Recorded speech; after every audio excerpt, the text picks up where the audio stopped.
اعوذ باللہ من الشیطان الرجیم، بسم اللہ الرحمن الرحیم۔ عائشہ اسلامک ہسٹری کی پیاری بہنوں اور بھائیوں، السلام علیکم ورحمۃ اللہ وبرکاتہ۔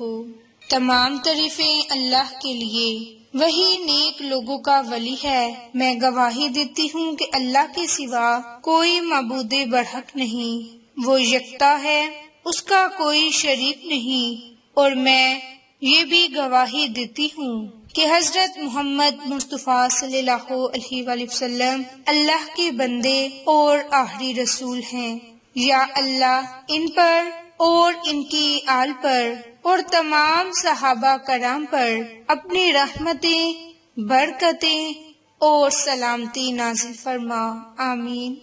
میری بہنوں اور بھائیوں، آج 13 ربیع الاول کا دن ہے، اور آج کے اس مبارک دن میں آپ کے ساتھ قرآنی سورت کا خاص عمل اور وظیفہ شیئر کرنے جا رہی ہوں۔ یہ قرآنی سورت بہت ہی زیادہ بابرکت ہے، اور آپ نے آج نماز عصر کے فوراً بعد اس قرآنی سورت کو پڑھنا ہے، جس کے پڑھتے ہی نصیب اور تقدیر چمک جائے گا۔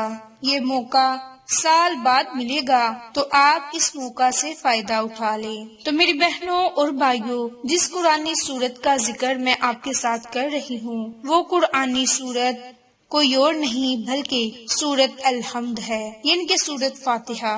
تو سورت فاتحہ کی بہت ہی عظیم اہمیت اور فضیلت ہے، اور اس سورت کے بہت سے فضائل ہیں، جن میں سے اب میں آپ کے ساتھ چند شیئر کرنے جا رہی ہوں۔ تو پہلا بڑا فائدہ، سورت فاتحہ نماز کا رکن ہے۔ سورت فاتحہ کے بغیر نماز صحیح ہو ہی نہیں سکتی، جیسا کہ سیدنا عبادہ بن صامت رضی اللہ سے روایت ہے کہ رسول اللہ صلی اللہ علیہ وآلہ وسلم نے ارشاد فرمایا، اس شخص کی کوئی نماز نہیں جس نے سورت فاتحہ نہیں پڑھی۔ باحوالہ بخاری اور مسلم۔ اس حدیث میں سورت فاتحہ کے واجب ہونے کا بیان ہے کہ سورت فاتحہ پڑھنا لازم ہے۔ سورت فاتحہ کا متبادل کوئی نہیں سوائے ایسے شخص کے لیے جسے سورت فاتحہ نہیں آتی۔ سورت فاتحہ قرآن کریم کی افضل ترین سورت ہے۔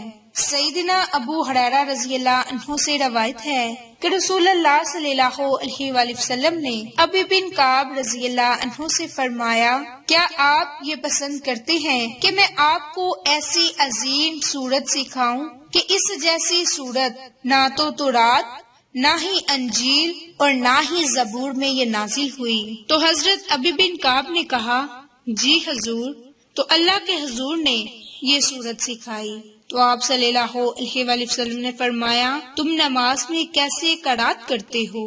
تو حضرت ابو ہریرہ کہتے ہیں کہ ابی بن کعب نے سورت فاتحہ کی تلاوت شروع کی۔ اس پر رسول اللہ صلی اللہ علیہ وآلہ وسلم نے فرمایا، قسم ہے اس ذات کی جس کے ہاتھ میں میری جان ہے، تورات، انجیل اور زبور میں اس جیسی سورت نازل نہیں ہوئی۔ باحوالہ ترمذی۔ سورت فاتحہ کی تیسری بڑی فضیلت یہ ہے کہ سورت فاتحہ ہی ایسی سورت ہے کہ جو بار بار پڑھی جانے والی 7 آیات ہیں۔ اسی سورت کے بارے میں اللہ تعالیٰ نے سورت ہجر میں ارشاد فرمایا، یقیناً ہم نے آپ کو 7 آیات جو کہ بار بار پڑھی جانے والی ہیں اور قرآن عظیم عطا کیا۔ اس آیت کی تفسیر صحیح بخاری میں بھی ملتی ہے۔ حضرت ابو سعید رضی اللہ عنہ فرماتے ہیں کہ رسول اللہ صلی اللہ علیہ وآلہ وسلم نے مجھے فرمایا، تمہارے مسجد سے نکلنے سے پہلے تمہیں قرآن کریم کی عظیم ترین سورت ضرور سکھلاؤں گا۔ پھر آپ صلی اللہ علیہ وآلہ وسلم نے میرا ہاتھ پکڑ لیا۔ پھر جب مسجد سے نکلنے کا ارادہ فرمایا تو میں نے عرض کیا، اللہ کے رسول، کیا آپ نے نہیں فرمایا تھا کہ میں تمہارے مسجد سے نکلنے سے پہلے قرآن کریم کی عظیم ترین سورت ضرور سکھلاؤں گا؟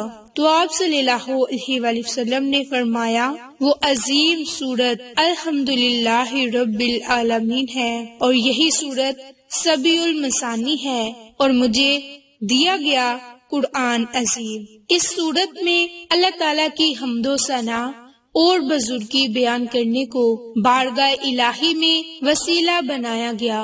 اسی طرح اللہ تعالیٰ کے سامنے اللہ تعالیٰ کی الوہیت اور وحدانیت کو وسیلہ بنا کر سب سے اہم ترین سوال اور کامل ترین مرغوب چیز مانگی گئی، اور وہ ہے ہدایت۔ سورۃ فاتحہ پڑھنے کا چوتھا بڑا فائدہ کہ سورۃ فاتحہ میں قلبی شفا بڑے ہی کامل انداز میں موجود ہے، کیونکہ قلبی بیماریوں کا دار و مدار بنیاد پر ہوتا ہے، علم فاسد سے ہوتا ہے، ارادہ فاسد سے ہوتا ہے، اور ان دونوں بنیادوں پر دو مہلک نتیجے برآمد ہوتے ہیں، گمراہی اور غضب۔ چنانچہ گمراہی فاسد علم کا نتیجہ ہوتی ہے، جبکہ غضب فاسد ارادہ کا نتیجہ ہے، اور یہی دونوں بیماریاں تمام قلبی بیماریوں کا نچوڑ ہیں۔ اب صراط المستقیم کا مل جانا گمراہی کی بیماریوں سے شفا ہے۔ یہی وجہ ہے کہ اللہ تعالیٰ سے ہدایت مانگنا ہر بندے پر سب سے بڑا فریضہ ہے۔ یہ فریضہ اللہ تعالیٰ نے ہر دن اور رات کی سب نمازوں میں فرض قرار دیا، کیونکہ انسان کو ہدایت کے ہر معاملے میں بہت زیادہ ضرورت ہوتی ہے۔ نیز یہ ایسی دعا ہے کہ اس دعا کا کوئی اور متبادل نہیں، اور وہ آیت ہے ایاک نعبد و ایاک نستعین۔ سورۃ فاتحہ میں تمام مذاہب باطلہ اور فرقوں کا رد ہے، اس طرح اس امت کے تمام بدعتی گروہوں کی گمراہی کا بھی رد ہے۔ میری بہنوں اور بھائیوں، وہ اس طرح کے صراط المستقیم میں معرفت حق اور حق کی بالادستی سمیت ہر مقام پر حق کی ترجیح، حق سے محبت، حق کے لیے اطاعت گزاری، حق کی دعوت اور حسب استطاعت دشمنان حق کے خلاف جہاد، سب چیزیں شامل ہیں، اور حق وہی ہے جو رسول اللہ صلی اللہ علیہ وآلہ وسلم اور آپ کے صحابہ کرام کا طریقہ کار تھا۔